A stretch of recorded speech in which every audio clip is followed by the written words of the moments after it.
Hello and welcome to my match predictions for Game Week 2 of the Premier League season. In this video, we are going to take a look at my predictions for last week, see how we got on compared to what happened in real life, and then we will do our predictions for the coming weekend's set of fixtures. Please let me know your predictions for the matches in the comment section down below and let me know how we got on last weekend too in the opening weekend of fixtures. So we'll start off with last week and I'll just put them on the screen now, my predictions and what the actual scores were.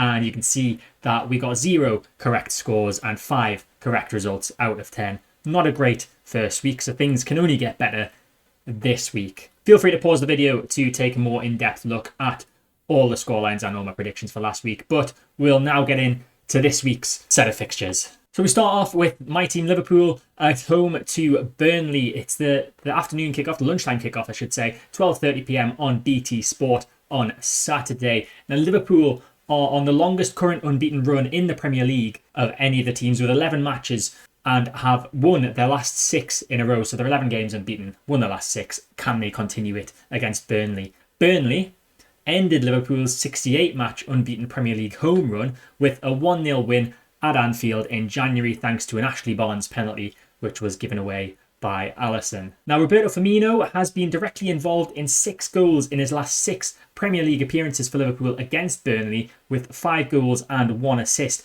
So that sort of form against this team would suggest that you might want to get him into your fantasy teams. Burnley have lost 8 of their last 10 Premier League matches, including each of their last 4. They've only won 2 of their last 10. Now looking back at recent form, Liverpool come into this game after a resounding 3-0 victory at Carrow Road over Norwich on the opening weekend, where Mo Salah dominated things with a goal and 2 assists. Burnley, meanwhile, were on the wrong end of a 2-1 scoreline against Brighton, despite taking a second-minute lead after a header from James Tarkowski. So this one I've got as being a 2-0 victory for Liverpool. I think it's going to be a comfortable game for Liverpool against a Burnley side who I think are very much at risk of dropping down to the Championship this season. Now we head on to the 3 o'clock kickoffs on Saturday and we start at Villa Park. Aston Villa against Newcastle. Now Aston Villa are unbeaten in their last 6 Premier League matches against Newcastle United. They've won 2 and drawn 4, winning the last 2 home games 2-0. Newcastle have finally made a major move in the transfer market, last week signing Joe Willock, who of course was on loan there last season from Arsenal. He's now signed permanently and can become just the 4th player to score in 8 consecutive Premier League matches after, and this is a pretty big list for him to be involved in, after Ruud van Nistelrooy, who did it twice, Jamie Vardy, who also did it twice, and Daniel Sturridge. Villa won their final home match of last season, and the last time that they won consecutive home league games was in January this year, with the second victory in that run coming against Saturday's opponent, Newcastle. Now, some concerning news for Newcastle would be Callum Wilson's record against Villa. He's gone 5 matches without a goal, and that's the most times he's faced an opponent without scoring, so he could possibly be one to bench this week on your fantasy teams.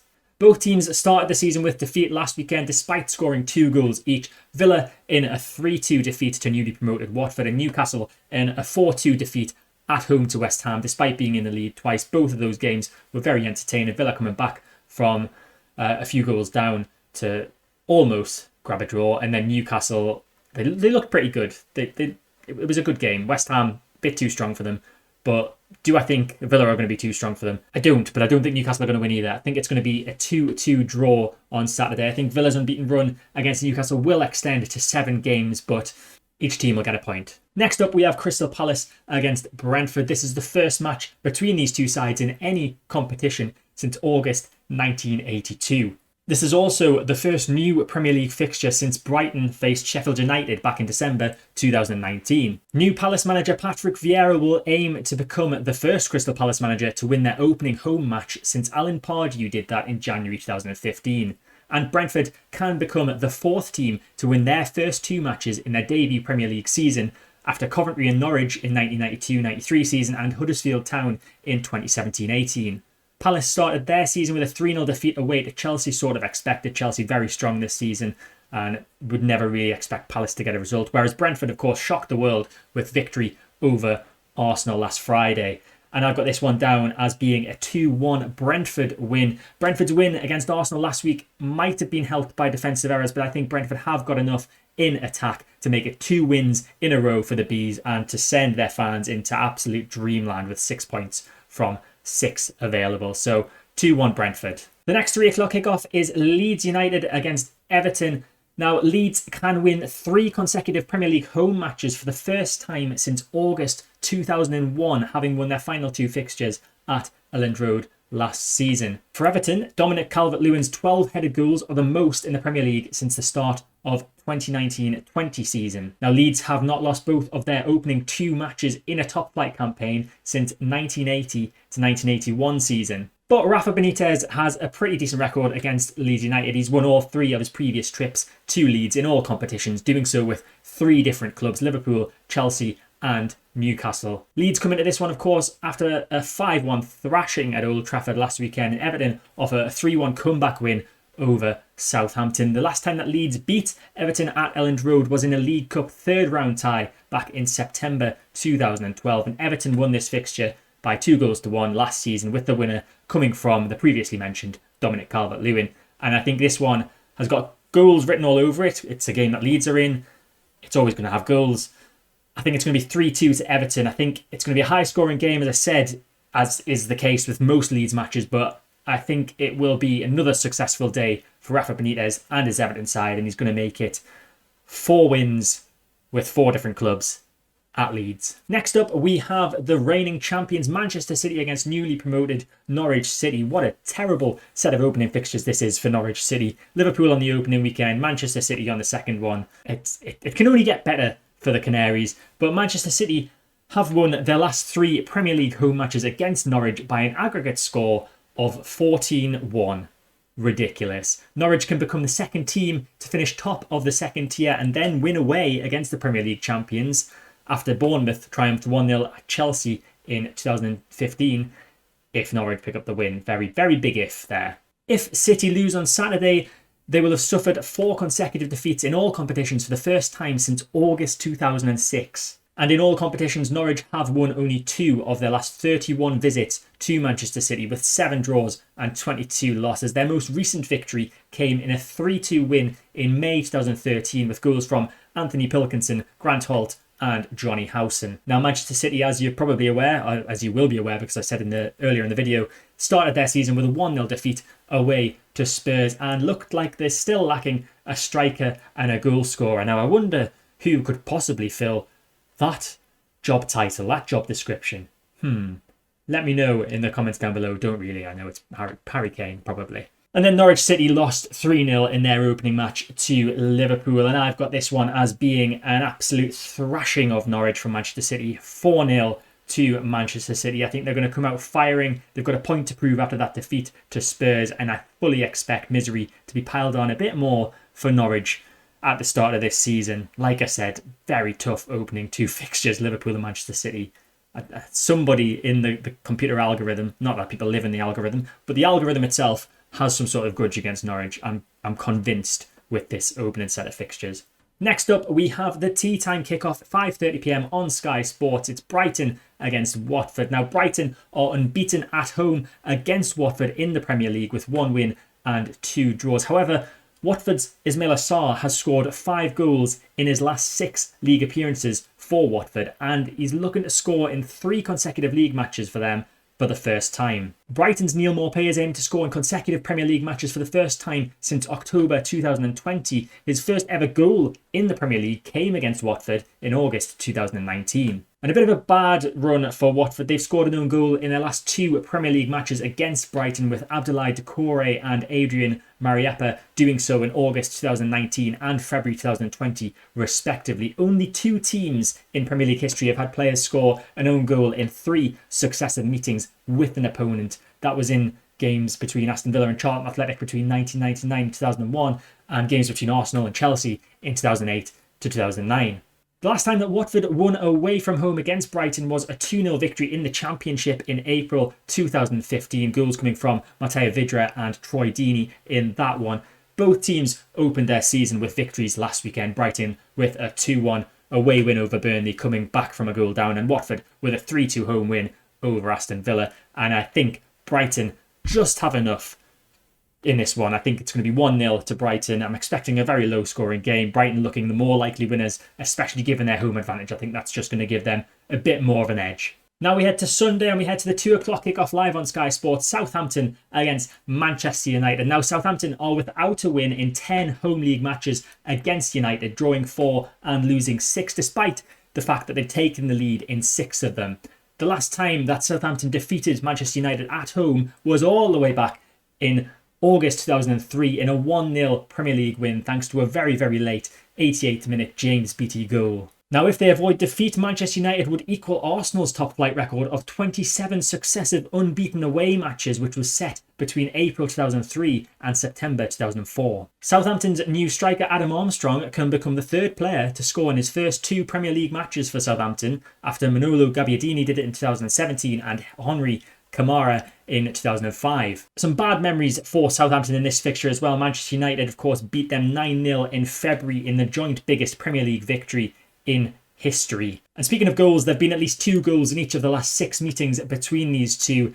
Southampton kicked their season off with a 3-1 defeat away to Everton after new signing Adam Armstrong gave the Saints the lead, whereas Manchester United came flying out of the gates with a 5-1 victory over Leeds at Old Trafford last week, with Fernandes and Pogba particularly impressing. And I think Manchester United have got enough about them to win this one as well. I've got it down as a 2-0 Manchester United victory. They've strengthened defensively with the signing of Varane, who I expect to play alongside Maguire in this match. Sancho is probably going to start, but you never know. Daniel James, of course, starting last weekend, but I think Sancho is probably going to start.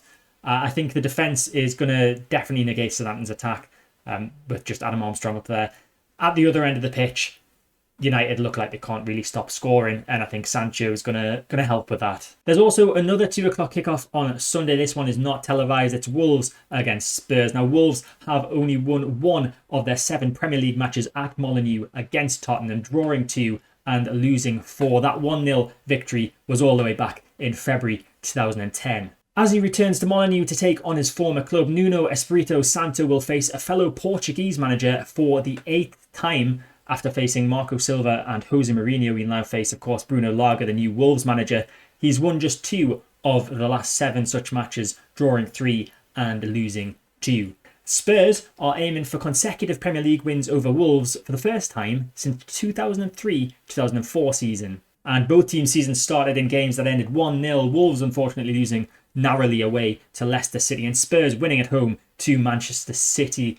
And I think Spurs are going to continue winning and get a 2-1 victory at Molineux this Sunday. Spurs showed last weekend that they're more than capable of beating great teams without Harry Kane. So regardless of whether he's playing or even still a Spurs player, by the time Sunday comes around, I think Spurs have got enough to get by Wolves and the might of the home Molineux support. And the final game on Sunday is a big one. It's Arsenal, or historically a big one, maybe not so much a big one anymore, but it's Arsenal against Chelsea live on Sky Sports at 4:30 in the afternoon. Arsenal are targeting a 3rd successive league win over Chelsea for the first time since February 2004.